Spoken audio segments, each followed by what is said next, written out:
Gawin namin mga kamaster, palilinawin na naman ito, siguro mga 3 araw na lang siguro to kasi hindi naman masyado. Ayan, 3 araw namin itong palinawin ulit, pababalikin namin ulit sa dati kasi nung bagyo mas maano pa dyan, putik na putik yan noon. Ngayon hindi masyado kasi tumigil din ng mabilis yung yung ulan kanina.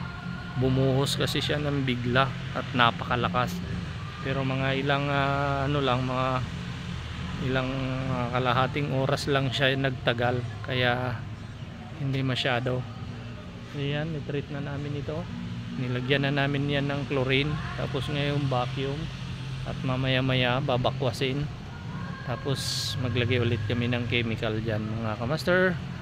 Ayan mga kamaster, lumabo yung aming swimming pool at umulan kanina ng napakalakas, so nahaluan na naman ito ng putik.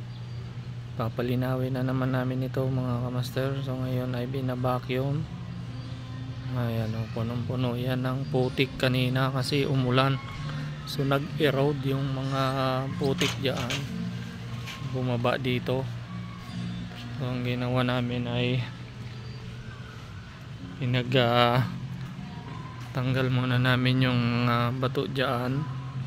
Ayan, at buti ay hindi nangitim hindi rin nagkulay putik itong aming adult pool mga kamaster. Ito buti na lang, at so kaya kinalanala namin dyan sa gilid, tapos bukas ay ayusin namin yung mga bato-bato dyan. So yan buti na lang ay hindi ito nagkulay putik.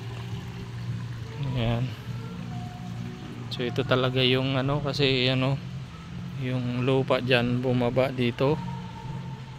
Ayan mga kamaster, kaya sinalansan muna namin dyan. Yan dito kay kalilinaw lang ito nung nabagyo, pa yung putik dito. Ngayon umano ulit. Kanina napakalakas yung biglang buhos ng ulan kanina, kaya ayan, nagkulay putik ulit.